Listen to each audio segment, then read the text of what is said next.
Her skin feels puffy and rubbery, as if her internal body pressure has risen. It must be Regalian bladderwort fever.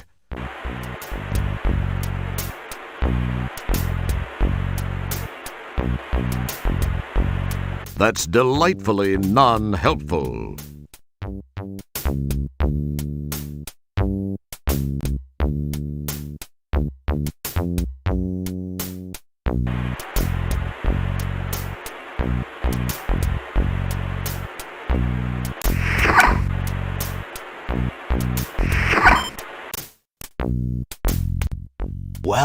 Well, the worm is out of the hole. So, you have to ask yourself, do I feel lucky?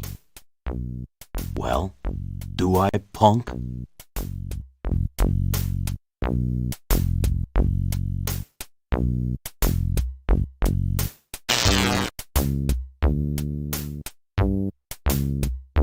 A small decorative novelty lamp displays bolts of electronic discharge. They were quite the rage a century or two ago. A massive subspace neurotransmitter fills the desk. Amplified by brainwave patterns, neurotransmissions are not affected by local damping fields. But you already knew that, right? The cityscape stretches like an immense pestilent rash across the puckered, festering face of Polysorbate 60. Ah, pretty. This controller controls the controls on the subspace neurotransmitter. Geez, is this guy a control freak or what? Wow, that's a signed poster of the lead singer for that country western band, Hall & Az. It's just another picture of a heavenly body. This box is full of daddies. Daddies are modules which, when inserted into intercranial slots, give the user complete knowledge of whatever topic is programmed into that particular daddy.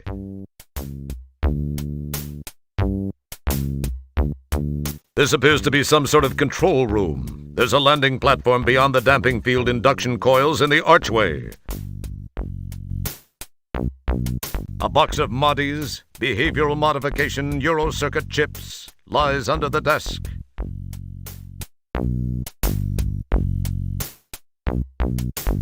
You poke and prod amongst the MODIs until you find a MODI labeled churlish.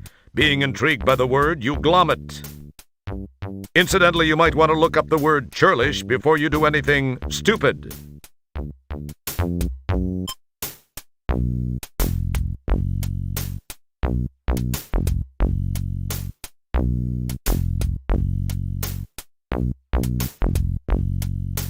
The corner of the label in this MODI seems to be loose.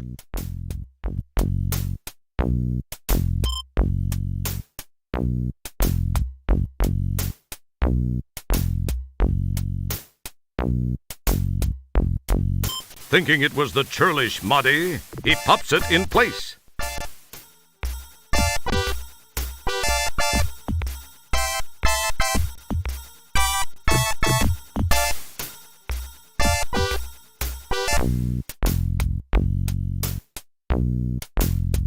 A massive subspace neurotransmitter fills the desk. Amplified by brainwave patterns, neurotransmissions are not affected by local damping fields. But you already knew that, right? Unfortunately, your brainwave patterns are far too puny to benefit from even this unit's powerful positronic amplifiers.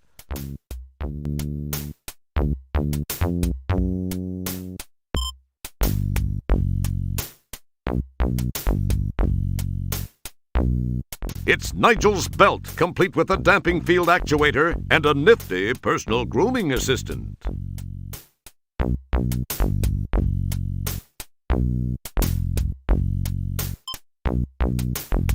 It would appear that merging those two items is not a good idea.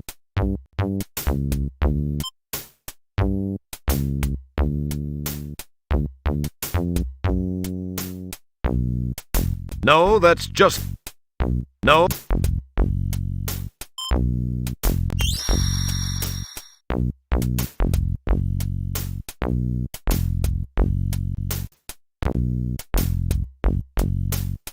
This button opens and closes the datacorder's faceplate.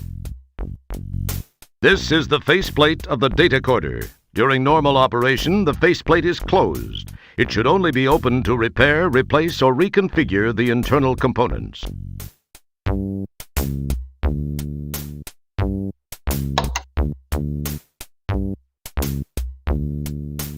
This is the datacorder power source, a tiny chip of Devallium crystal, the official power source of StarCon. This circuit board is not user serviceable. You don't want to void the warranty, do you?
The power must be on before you can reconfigure this unit.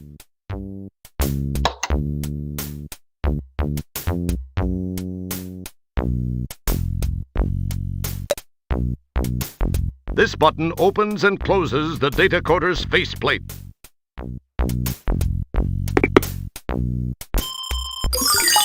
It's not transmitting very well from here. Maybe I should try a different place.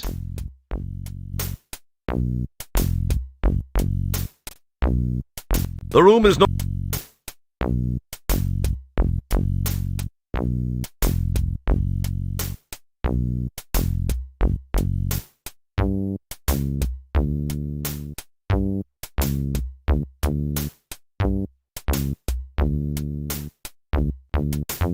This button turns the datacorder on and off. This button...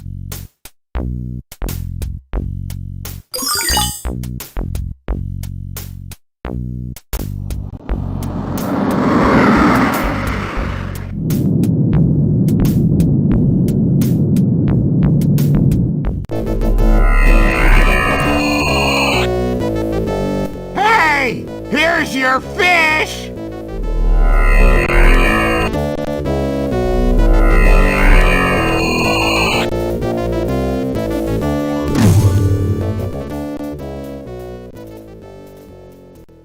Stellar, you picked up my homing signal.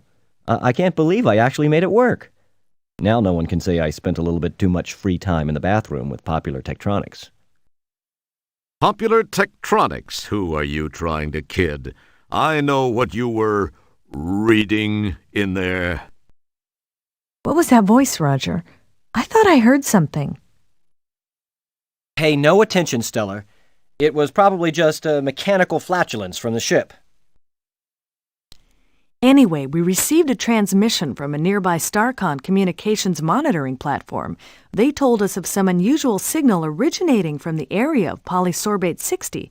We dialed it in, scanned the coordinates, and found you. So what are you doing in this sector, Stellar?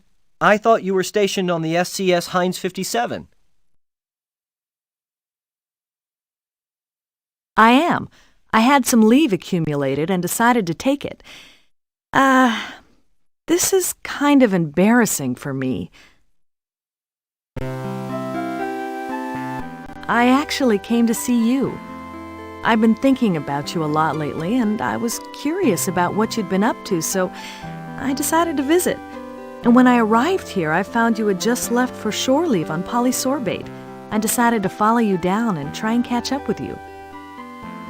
When I got to that dump of an inn and found you'd been kidnapped by those thugs, I searched around but could find no trace of where they'd taken you.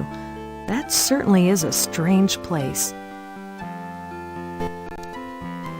I decided to beam back up to the deep ship and try to locate you through your transport communicator signal. When I'd returned, I found you'd left it up here on the ship. I didn't know what to do then until that call came through from the StarCon installation. You're a lucky man, Wilco. Yeah, I guess I am. If you hadn't gotten there when you did, I'd probably be a victim of some serious cement poisoning after those geeks chucked me off that balcony. Terrace.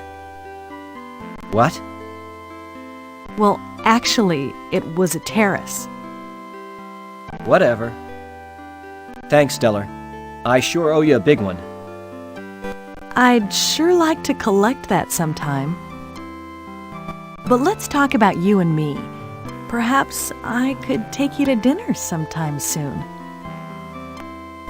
I'd like that, Stellar. I'd like that a lot. The thing is that I kind of have a relationship with another, and I wouldn't feel very comfortable about that. I mean, it wouldn't be fair to her. You understand? Not to mention the fact I'd be wearing my sphincter for a necklace if Beatrice ever found out. I hope you do understand, Stellar. I like you. I think I even more than like you. I don't know where I got this inordinate sense of loyalty toward Beatrice. I believe the word that explains that is fear. Pound sand, pal. Please know that were the situation any different, I'd be making that date with you right now. Oh, I see. Friends, co-workers, buddies. That's all this is gonna be. Guess I knew it somewhere inside. I just didn't want to believe it. I guess I admire your trueness of heart, however misplaced. But I feel much more inclined to damn you for it. I know that's selfish, but it's how I feel. I must admit it shows something more about you, more depth of character than I gave you credit for, Wilco. Well, I'm patient if you ever have a change of heart. Well, Roger, we should see what we can find out about those subhuman walking dumpsters that had such a keen interest in you. I don't suppose you heard their names. No, but I did get this neat personal grooming assistant. It needs a little cleaning, but... That's great, Roger. Don't clean it, though. Take it to the sick bay. There's a DNA analyzer there. We can scan the contents and perhaps use the results to get some names and information about these guys. Good thinking, Stellar. I probably would have thought of it, eventually. Yeah, I'm sure you would have, Roger. Look, I've got to go to sick bay and get some treatment for my back after that not-so-graceful rescue. Oh, yeah, that. Sorry. Well, I'll see you there.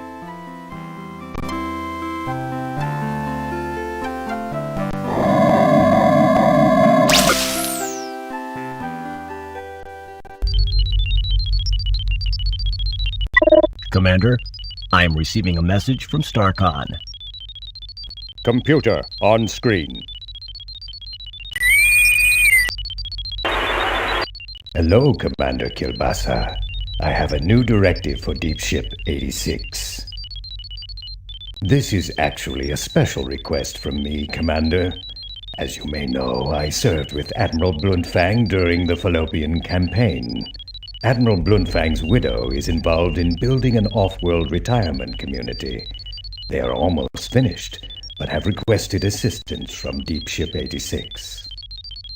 Commander, please extend her every courtesy. You know, if things go well, this would not look too bad in your personnel file. I will let Sharpay, the Admiral's widow, explain further. Hello, Commander Kilbasa. As Admiral Toolman mentioned, We have almost completed our project here, but could use StarCon assistance. To be honest, Commander, I pulled a few strings, but this is an important mission, I assure you. Since you are scheduled to be present for the dedication of the Golden Light Year's retirement center anyway, I hoped you might alter your travel plans to accommodate an earlier arrival.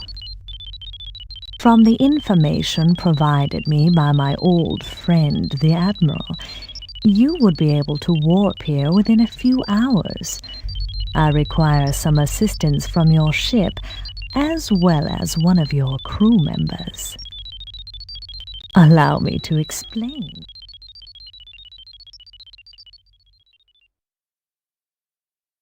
Meanwhile, back in sick bay.